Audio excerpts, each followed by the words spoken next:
Good morning, good afternoon, or good evening. Wherever you are in the world, welcome, and thank you for joining us.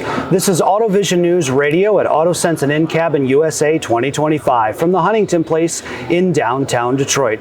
We are speaking with David Doria, Director of Engineering, Automated Driving at Magna. David holds a PhD in Electrical Engineering from Rensselaer Polytechnic Institute. His research was focused on LiDAR data analysis, including object detection, segmentation, and 3D hole filling.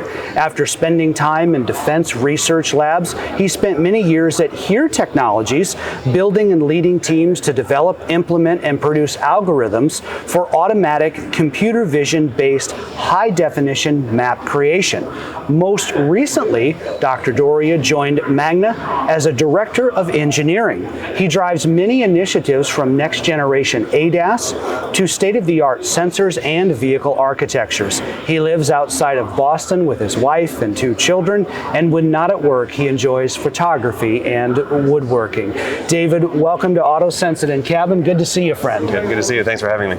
So you have given a presentation here as part of AutoSens and InCabin. So let's take a couple of minutes now to go through your presentation to summarize some of the key points of that. And to begin, let's start with what are the fundamental differences then between ADAS and AV systems then in terms of sensor fusion? Sure.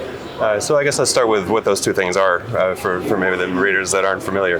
So ADAS, we've got the Society of Automotive Engineers that gives levels of automation. Yes. So level 2 is where we particularly talk about ADAS systems. Right. That's your adaptive cruise control, your lane centering, the things that you find on consumer vehicles. Right. When we talked about AV systems, this is typically the level 4. These are the cars with no steering wheels, the robo-taxi type of situation. Yes. So traditionally, those have been quite separate. There's been, ways to think about ADAS and the sensors that come for ADAS and the compute hardware that comes for ADAS. Very separately, the types of sensors that come for, with LiDARs and these things for AV systems.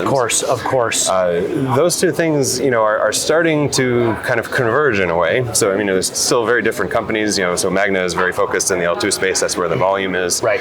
You've got companies like Waymo, now Tesla, like looking at this L4 space. Of course. But the compute hardware is coming along at such a rate, the sensor cost is coming down at such a rate that they were starting to think, are there lessons from AV that we can pull into ADAS in order to kind of get these next generation systems for consumers, of course, up to that next level. Of course.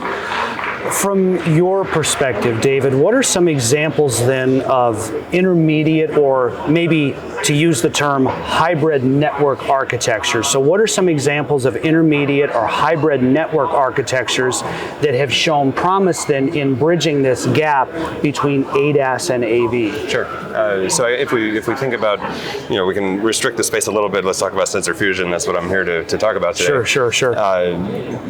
There's again a spectrum. There's a lot of spectrums in this type of work, but we talk about, traditionally we do what's called late sensor fusion, which means each sensor kind of acts independently for quite some time in the system, and then eventually we kind of converge the perspective or the view that is captured by the camera. Yes. We construct a different view by the radar, we construct a different view from the ultrasonics, then later we kind of combine those into a single environment model. I see, okay.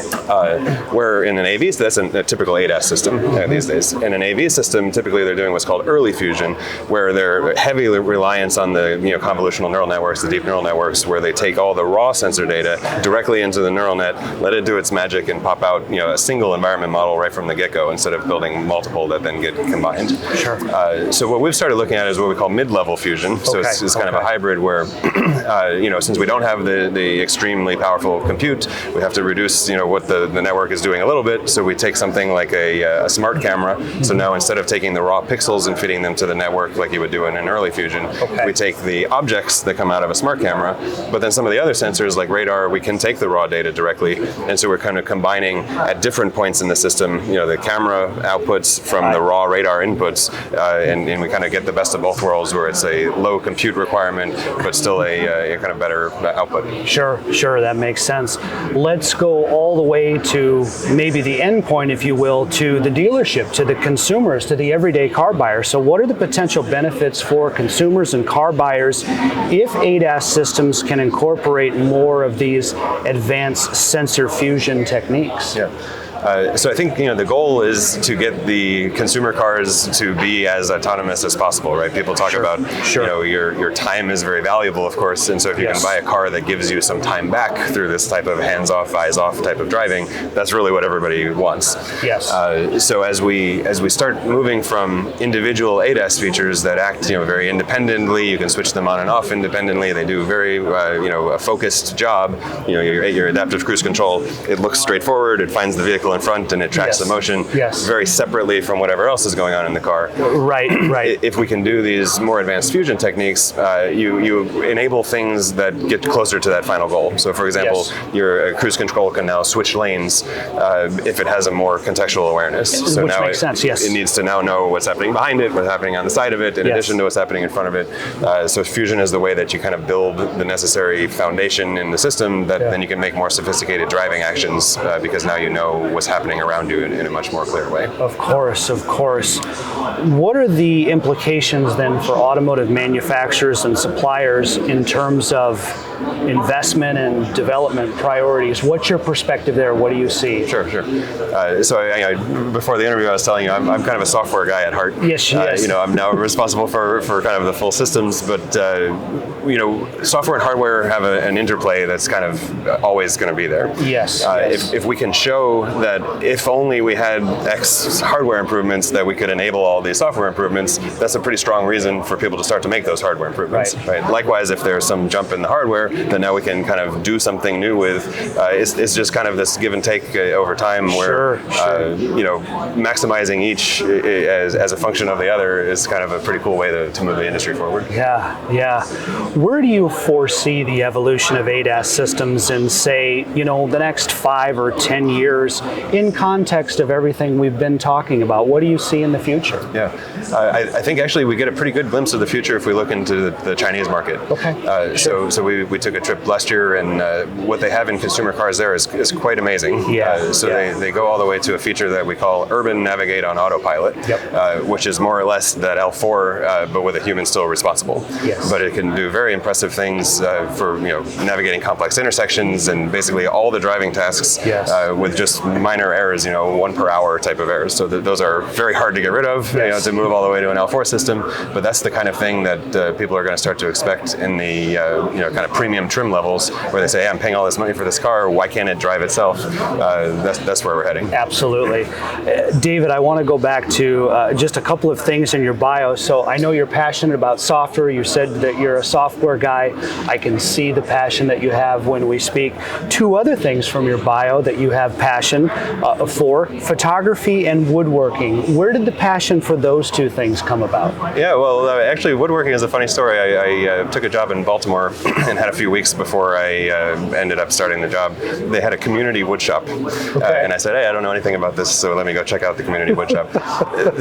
Typically, it's a kind of the average age in a wood shop is getting up there. There's a lot of retired guys. Sure. So they were super excited to see a young guy showing some interest, and so I literally had 50 hours of free training a week for several weeks, and I kind of ramped up my interest and my skill level, and kind of took it from there. And I've got a wood shop at home now, and I build small furniture and small tabletop things, but it's a lot of fun. Do you find that there's ever a link between your woodworking and your software work? Do they ever inspire each other, or is there ever a relationship there? Yeah, well, for sure. I mean, these days there's so many cool things in the world, like CNC machining, and you've got 3D printing and CAD design that you can do before you go into the woodworking. So it's kind of a natural blend from my very technical engineering oriented, but with a little bit of artistic flair that I typically don't get an outlet for. And then, with photography is the same way, right? So I'm academically trained in camera systems, right? But to now apply those to more of an artistic thing with portraiture and keep pictures of the kids and kids sports. I'm kind of the unofficial photographer for all my kids sports teams. It's a lot of fun.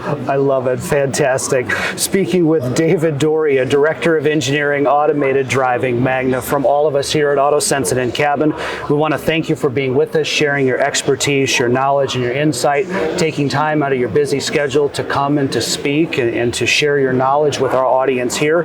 Have a great rest of the event. Safe travels back home to Boston, and I look forward to when we can do this again sometime, hopefully sooner rather than later. Yeah, great. This was a lot of fun. Enjoy the rest of the show as well. From the Huntington Place in downtown Detroit, for AutoSens and InCabin USA USA 2025. I'm Carl Anthony, AutoVision News Radio.